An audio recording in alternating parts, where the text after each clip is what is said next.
তুশরিক বিল্লাহ। নবী আমার স্মরণ করুন, লুকমান যখন তার নিজের ছেলেকে লিবনিহি স্বীয় সন্তানকে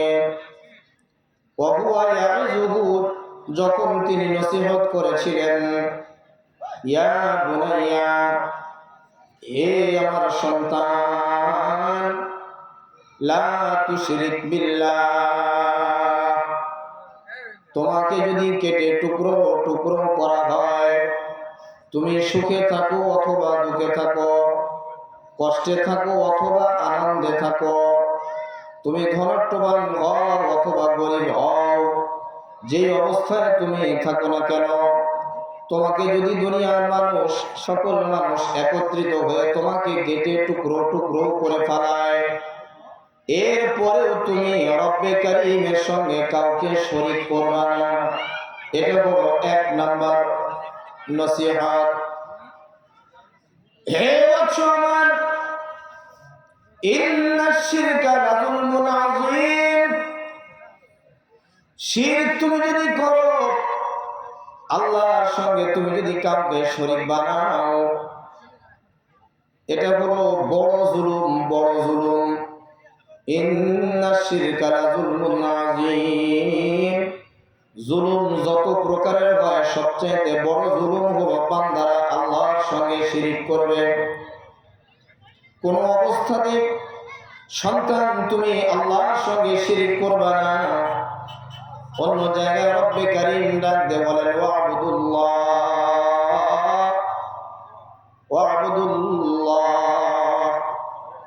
হযরত মুআয ইবনে জাবাল, তিনি একজন সাহাবা ছিলেন। হযরত মুআয ইবনে জাবাল রাদিয়াল্লাহু তাআলা আনহু, নবীজি উটের পিঠে চড়ে মুআয পিছনে বসে আছেন। মুআযকে ডাক দিয়ে বলেন, মুআয, তুমি কি জানো বান্দার হক কি? হযরত মুআয ডাক দিয়ে বলেন, আল্লাহু আ'লাম ওয়া রাসূলুহু, বান্দার হক কি এটা আল্লাহ এবং আল্লাহর নবী ভালো জানেন। হযরত মুআযকে আবার ডাক দিয়ে বলা হলো, মুআয, তুমি কি জানো আল্লাহর হক বান্দার প্রতি কি কি? একই উত্তর দিলেন হযরত মুআয, আল্লাহু আ'লাম ওয়া রাসূলুহু, আল্লাহর হক বান্দার প্রতি কি কি এটাও আল্লাহ এবং আল্লাহর রাসূল ভালো জানেন। মুআযকে ডাক দিয়ে বলেন, মুআয, বান্দার হক হলো দুইটি হক বান্দা আদায় করবে। বান্দার হক হলো দুইটি, বান্দা দুইটি হক আদায় করবে। আল্লাহর প্রতি বান্দার উপরে দুইটি হক, বান্দার জন্য মাওলার প্রতি দুইটি হক। বান্দারা দুইটি হক আদায় করবে, মাওলা দুইটি হক আদায় করবে। বান্দার হক হলো 1 নাম্বার হক, ওয়া'বুদুল্লাহ। বান্দার 1 নাম্বার হক হলো সে সর্ব অবস্থায় রব্বে কারীমের ইবাদত করবে, দাসত্ব করবে। 2 নাম্বার হক হলো ওয়ালা তুশরিকু বিহি শাইআ, মহান রব্বে কারীমের সঙ্গে কাউকে শরীক বানাবে না, কাউকে শরীক বানাবে না। এই দুইটি হক বান্দার থেকে আল্লাহ তাআলা পাওনা। বান্দা যদি নিজের ঠিক মতো ইবাদত করে, আল্লাহ রাব্বুল আলামিনের বিধান অনুযায়ী ইবাদত যদি করে, এটা হলো বান্দার হক, আল্লাহ তাআলার হক সে পুরা করলো। 2টি হকের মধ্যে 1 নাম্বার হক হলো ইবাদত করা, 2য় নাম্বার হক হলো আল্লাহর সঙ্গে কাউকে শরীক না করা। এই 2টি কাজ যদি আল্লাহর কোন বান্দা বান্দি করে, হযরতে মুআযকে আল্লাহর নবী ডাক দিয়ে বলেন, মুআয, আল্লাহ তাআলার 2টি হক আল্লাহ তাআলা বান্দার উপরে আদায় করে দিবে। 1 নাম্বার, আল্লাহর পক্ষ থেকে বান্দার প্রতি যে হক, 1 নাম্বার হক হলো বান্দাকে আযাব না দেওয়া। সুবহানাল্লাহ বলেন না। আল্লাহর কোন বান্দা যখন ইবাদত দ্বারা নিজের জিন্দেগিকে সাজায়, ইবাদত দ্বারা নিজের জিন্দেগিকে মানায় নেয়, তৈরি করে নেয়, আল্লাহর প্রতি ওয়াজিব হয়ে যায় এই বান্দাকে আল্লাহ তাআলা কষ্ট দিবে না, আযাব দিবে না। বলেন না সুবহানাল্লাহ। দুই নাম্বার আল্লাহর পক্ষ থেকে বান্দার উপরে যে হক, এটা হলো একদিকে যেমনি ভাবে বান্দাকে আযাব দিবে না, জাহান্নামের আগুনে নিক্ষেপ করবে না। দ্বিতীয় নাম্বার হক হলো এই বান্দাকে পক্ষান্তরে জান্নাতি বানাইয়া দেবে। এই জন্য কোন অবস্থাতেই বান্দারা রব্বে কারীমের সঙ্গে শরীক করতে পারবে, জোরে বলেন, শরীক করতে পারবে না। বান্দা যত রকমই গুনাহ করুক না কেন, এগুলো গুনাহ আল্লাহ তাআলা ইচ্ছা করলে মাফ করে দিতে পারে, কিন্তু বাবা শিরকের গুনাহ আল্লাহ তাআলা মাফ করতে চান না। আল্লাহ তাআলা কালামে পাকের মধ্যে ডাক দিয়ে বলেন, ইন্নাল্লাহা লা ইয়াগফিরু আন ইউশরাকা বিহি ওয়া ইয়াগফিরু মা দুনা যালিকা লিমান ইয়াশা। নিশ্চয় নিশ্চয় আমি আল্লাহ রাব্বুল আলামিন মাফ করি না, মাফ করি না, মাফ করি না। লা ইয়াগফিরু আন ইউশরাকা বিহি, ওই বান্দাকে, ওই বান্দিকে, যেই বান্দা বান্দিরা, আমার যেই বান্দারা, আমার যেই গোলামরা আমি আল্লাহ রাব্বুল আলামিনের সঙ্গে কাউকে শরীক করে, এই বান্দাকে আমি মাফ করি না। ওয়া ইয়াগফিরু মা দুনা যালিকা লিমান ইয়াশা। আল্লাহ তাআলা বলেন, গোলাম নামাজ পড়ো নাই, আমি আল্লাহ তাআলা ইচ্ছা করলে তোমাকে মাফ করে দিতে পারি। রোজা রাখো নাই, আমি আল্লাহ রাব্বুল আলামিন ইচ্ছা করলে তোমাকে মাফ করে দিতে পারি। যাকাত দাও নাই, আমি আল্লাহ ইচ্ছা করলে তোমাকে মাফ করে দিতে পারি গোলাম। কিন্তু যদি তুমি আমি আল্লাহর সঙ্গে কাউকে শরীক বানাও, আমার সঙ্গে তুমি যদি শিরক করো, ওয়াগফিরু মা দুনা যালিকা লিমান ইয়াশা, অন্যান্য গুনাহগুলো আমি আল্লাহ তাআলা দয়া পরবশ হয়ে মাফ করে দিতে পারি, কিন্তু শিরকের গুনাহ আমি আল্লাহ রাব্বুল আলামিন কখনোই মাফ করব না। ওয়া মান ইউশরিক বিল্লাহি ফাকাদ ইফতারা ইসমান আযীমা। শিরক যারা করে এটা হলো সবচেয়ে বড় গুনাহ, বড় গুনাহ, বড় গুনাহ। ইসলামের মধ্যে বড় বড় গুনাহকে বলা হয় কবিরা গুনাহ। কবিরা গুনাহ এখন বাংলা বই পাওয়া যায় বাবা। কবিরা গুনাহ কোন মুফাসসিরিন ইকরামগণ প্রায় 100 তৈরি করেছেন, 100 কবিরা গুনাহ। আবার কেউ কেউ লিখেছেন শতাধিক কবিরা গুনাহ রয়েছে। আবার কেউ কেউ বলেছেন বান্দা কর্তৃক মাওলার প্রতি যে গুনাহগুলো করে কবিরা গুনাহ নিম্নে 70টা, এর মধ্যে 100টায় ধরেন বা 70টায় ধরেন বা কম বেশি গুনাহ ধরেন বাবা। কবিরা গুনার মধ্যে সবচেয়ে বড় গুনাহ হলো বান্দারা আল্লাহর সঙ্গে শরীক করা। বান্দা যদি কখনো কোনো অবস্থাতে আল্লাহর সঙ্গে কাউকে বসায়, যেমন হিন্দুরা বসায় ভগবান বলে আগে মূর্তির কাছে চায়, ওরাও কিন্তু আল্লাহর কাছে চায় কিন্তু মূর্তির মাধ্যমে চায়। এইভাবে যদি চায় তাহলে এরা ডাইরেক্ট জাহান্নামী। মুসলমানরাও যদি বলে আমার চাকরি আমাকে খাওয়ায়, চাকরি না থাকলে মনে হয় আমি মারা যেতাম, ব্যবসা না থাকলে মনে হয় আমার কোনো অস্তিত্ব থাকতোই না, এর দ্বারা বোঝা যায় আল্লাহ তাআলা আপনাকে খাবার দেন না, রিজিক দেন না, বরং আপনার ব্যবসায় আপনাকে রিজিক দেয়।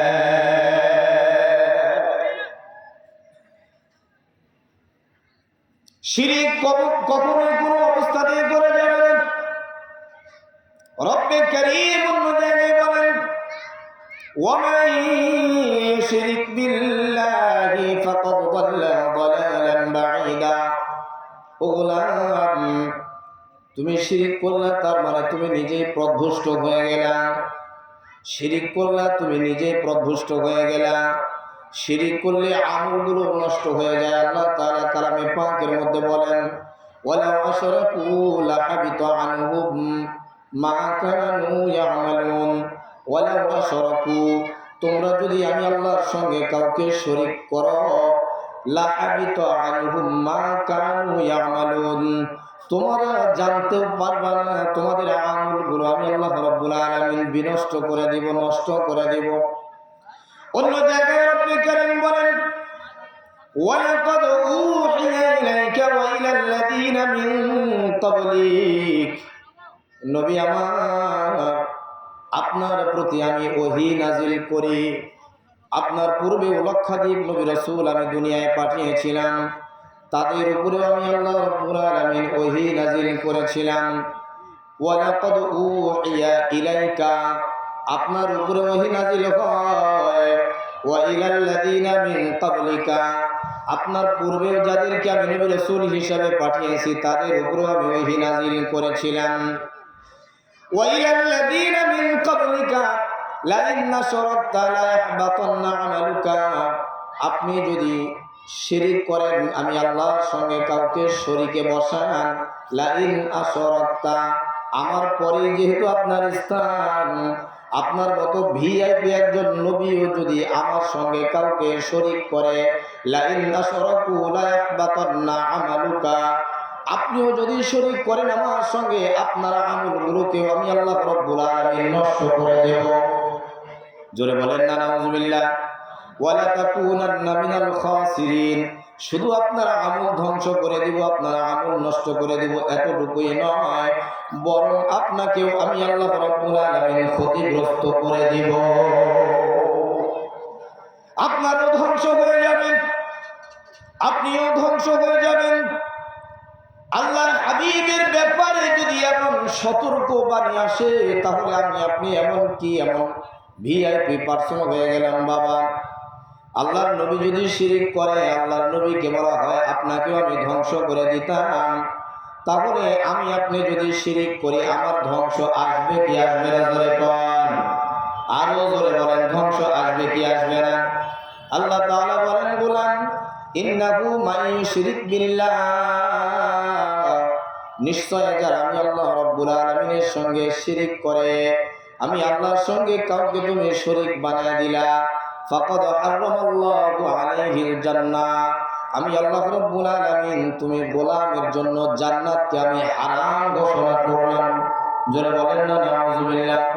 ওয়া মাওয়াহুন নার, শুধু জান্নাত তোমার জন্য হারাম করলাম এতটুকুই নয়, ওয়া মাওয়াহুন নার, বরং তোমাকে আমি জাহান্নামের আগুনের মধ্যে নিক্ষেপ করব।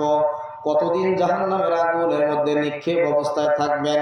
সূরা বাইয়িনার 6 নম্বর আয়াতের মধ্যে রব্বে কারীম বলেন, ওয়াল মুশরিকিনা ফি নারি জাহান্নামা খালিদিনা ফিহা, যারা শিরিক করবে, যারা মুশরিক অবস্থায় মারা যাবে, এদের জাহান্নামের আগুনে থাকতে হবে, খালিদিনা ফিহা আবাদা, অনন্তকাল ধরে এরা জাহান্নামে থাকবে, এদের জাহান্নামের সময়সীমা কখনোই শেষ হবে না। বলতেছিলেন বাবা, জুলুম হলো 3 প্রকার। এক প্রকার জুলুম হলো জুলুমুল্লাহ, আল্লাহর উপরে জুলুম করা। আল্লাহর উপরে কোন বান্দা যদি জুলুম করে, আল্লাহর উপরে জুলুম করার অর্থ হলো আল্লাহর সঙ্গে কাউকে সমকক্ষ জায়গায় বসায় দেওয়া। সমকক্ষ জায়গায় যদি কাউকে বসায় দেওয়া হয়, এটাই হলো বান্দার পক্ষ থেকে আল্লাহর উপরে বড় জুলুম। এই জুলুম কোনো অবস্থাতে কখনোই কোনো অবস্থাতে করা যাবে না। এটা হলো জুলমুল্লাহ। দ্বিতীয় নাম্বার হলো জুলমুল মাখলুক। দ্বিতীয় নাম্বার হলো জুলুম হলো কোন মাখলুকের উপরে জুলুম করা যাবে না। মানুষের উপরে জুলুম করা যাবে না। দুর্বলের উপরে আক্রমণ করা এটা জুলুম। কারো অধিকার তাকে বুঝায় না দেওয়া, অধিকার না দেওয়া, এটা হলো জুলুম। যার যা প্রাপ্য তাকে না দেওয়া, এটা হলো জুলুম। হাজী সাহেব হজ করতে যাবে, নিয়োগ করেছে, ছেলেকে জমি লিখে দেয়, মেয়েকে দেয় না, মেয়েকে সাট করে হজ করতে চলে গেল, এটা হলো জুলুম। জোরে কোন, এটা জুলুম কি জুলুম না? এটা হলো জুলুম। জুলুমের ব্যাপারে আল্লাহর নবী হাদিসের মধ্যে বলেন, قال النبي صلى الله عليه وسلم من أخذ شبرا من الأرض ظلما فإنه يطوقه يوم القيامة 7 أرضين। একটু খেয়াল করেন বাবা, কিয়ামতের ময়দানে অনেক মানুষ, রাস্তা বিরাট বড় রাস্তা, 3 কিলোমিটার রাস্তা তার গলার মধ্যে ঝুলায় দেওয়া হবে। রাস্তার ভরে সে আর দাঁড়িয়ে থাকতে পারবে না। মানুষ দেখেই বুঝবে সে রাস্তার টাকা মেরে খেয়েছে, এটা জুলুম। জোরে বলেন, জুলুম কি জুলুম না? 5 বিঘা 10 বিঘা জমি তার গলার মধ্যে ঝুলায় দেওয়া হবে। সে এটা নিয়ে দাঁড়িয়ে থাকতে পারবে না। শিবরম মিনাল্লাহ, আল্লাহর নবী হাদিসের মধ্যে বলেন সাবিয়ারদিন। আবার কোন কোন বান্দার গোলার মধ্যে প্রায় 7 কবক জমিন ঝুলায় দেওয়া হবে। মানুষ এদেরকে দেখলেই বুঝবে এরা হক নষ্ট করেছিল, পরের হক নষ্ট করেছিল। ভাই হয়ে বোনের হক না দেওয়া, এটা হলো বোনের উপরে জুলুম করা। আপনারা কি বেজার হইতেছেন নাকি? এটা কোন জায়গায় আছে, কোন নিয়মের মধ্যে আছে? আমাদের সমাজের মধ্যে একটা রেওয়াজ আছে, এমন রেওয়াজ বাড়ি বাস্তুর ভাগ নাকি বোনেরা পায় না। এটা এইদিকে আছে, আমগাছিতে আছে। বাড়ি বাস্তুর ভাগ দেয় না, কয় বিলের জমি দিব, কিন্তু বাড়ি বাস্তুর ভাগ দেওয়া যাবে না। এরকম প্রথা কি আমগাছিতে আছে? তো কথা বলেন না কেন ভাই? আপনারা সবাই উঠে যাচ্ছেন, বয়ান শেষ করে দেবো। এই প্রথম বক্তা নিয়ে আসেন। মানুষ তো এমনি অনেক বেশি আছেন, এরপরে যদি ওঠা বসা